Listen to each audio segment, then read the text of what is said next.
তোমরা মুসলিমরা এত সাহস কি করে পাও যখন তোমাদের কাছে যুদ্ধের সরঞ্জাম নাই আর আমাদের কাছে আছে অনেক সম্পদ? বদর 2 হিজরি 17 রমজান। অবস্থান মদিনার দক্ষিণ পশ্চিমে 80 মাইল দূরে বদর উপত্যকা। শক্তি সংখ্যা মদিনার মুসলিম 313, মক্কার কুরাইশ 1000। ফলাফল মুসলিমদের বিজয়। 5 হিজরি 627 খ্রিস্টাব্দ। অবস্থান মদিনার সীমানা। শক্তি সংখ্যা মুসলিম 3000, আরব ও ইহুদি জোট সংখ্যা 10,000। ফলাফল অবরোধ ব্যর্থ, মুসলিমদের বিজয়। বেনিয়ামিন নেতানিয়াহুর চোখ কপালে উঠে যায়। কেমনে কি? তোদের এত পাওয়ার দেয় কে? দ্য পাওয়ার অফ আল্লাহ, আল্লাহর শক্তি। কই ফিলিস্তিনকে কেন রক্ষা করছে না তোদের আল্লাহ? তোদের কিছুদিনের অবকাশ দেওয়া হয়েছে। ও বেশি কথা বলে, ওর রিমান্ড বাড়িয়ে দাও। তাকে কষ্ট আরো বাড়িয়ে দেওয়া হলো। নারায়ে তাকবীর, আল্লাহু আকবার। নারায়ে তাকবীর, আল্লাহু আকবার। অচিরে জানতে পারবে তোদের তোদের ধ্বংস অতি নিকটবর্তী। বয়কট বয়কট, ইসরায়েলের পণ্য বয়কট। আমরা হলাম নবীন সেনা। ভয় করি না বুলেট বোমা।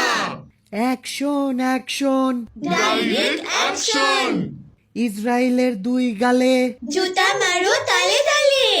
জোতা মারো তালে তালে। ইসরায়েলের 2 গালে। নারায়ে তাকবীর। আল্লাহু আকবার। আঙ্কেল, আপনি নাকি ইসরায়েলি পণ্য এখনো বয়কট করেননি? বয়কট করব কেন? আমরা তো এখন 20% পর্যন্ত ডিসকাউন্ট পাচ্ছি। আচ্ছা আঙ্কেল, মুসলিম হয়েও ইহুদিদের উপকার করতে আপনার একটুও কষ্ট হয় না? আমার আবার কিসের কষ্ট? ব্যবসা তো ভালোই চলছে, তাদের সাথে পণ্যের কোনো সম্পর্ক নেই। আমার অনেক টাকা লাভ হচ্ছে।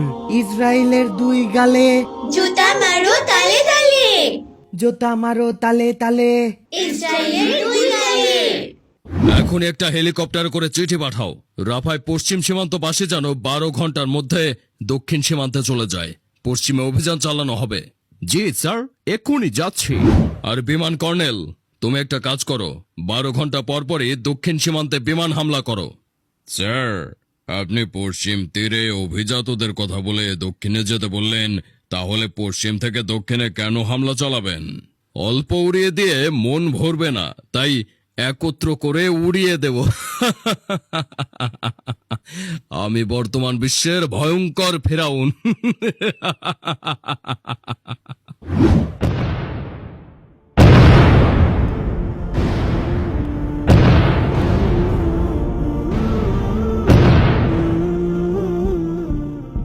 স্যার, আমাকে ডাকছেন? জি, আগামীকাল বেনিয়ামিন নেতানিয়াহু আসবে এবং আরব নেতারাও থাকবে। তুমি টুপি পাঞ্জাবি খুলে যাবে। কেন স্যার? ওখানে তো আরব নেতারাও আছে। তারা জুব্বা পরেও পা চাটতে পারবে, কিন্তু কিন্তু কি স্যার? তোমাকে নিয়ে ভয় হয়। তোমার যে ঈমান, তাতে তাদের সাথে তোমার মিলবে না। আরব নেতারা ক্ষতিগ্রস্ত, কিন্তু তারা জানে না। আল্লাহ কাফেরদের কেন ধ্বংস করবেন না? আমার জ্ঞানে এখন বুঝলাম, এটা মুসলিমদের জন্য একটা পরীক্ষা। কি বললে? বুঝলাম না। ও কিছু না স্যার, আমি তাহলে আসি। পরের দিন সব নেতারা উপস্থিত হয় এবং নেতানিয়াহুর পা টিপতে থাকে। তখন রফিক সাহেবও হাজির হয় এবং একটু দূরে সে বসে পড়ে। বলো, তোমাদের কার কি চাই? মুসলিম নামধারী উচ্চ পর্যায়ে থাকা অমানুষরা কেউ বলল না যে আমরা সত্য প্রত্যাখ্যানকারীদের বিরুদ্ধে যুদ্ধ করব, বরং তারা কাফেরদের সাথে বন্ধুত্ব রাখল। এইদিকে আসুন। জি বলুন। গাজায় হামলা সম্পর্কে আপনি কি বলেন? থামিয়ে দাও। বন্দীদের মুক্তি দাও, শিশু হত্যার জন্য জবাব দাও, নিজের বর্বরতার জন্য আত্মসমর্পণ করো। কে? এত বড় সাহস? কোন দেশ? I am from Bangladesh.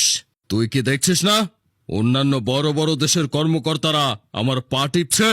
আমি এখানে একটাও মানুষ দেখতে পাচ্ছি না। পা টিপা তো দূরের কথা, বাংলাদেশের প্রত্যেকটা মুসলিমের পায়ে যদি উড়ন্ত জুতা থাকতো, আজকে তুই আরামে বসে থাকতে পারতি না। বাংলাদেশ তো পুরোই আল্লাহর ভক্ত তাহলে। মুসলিম নেতারা এভাবে পাঠ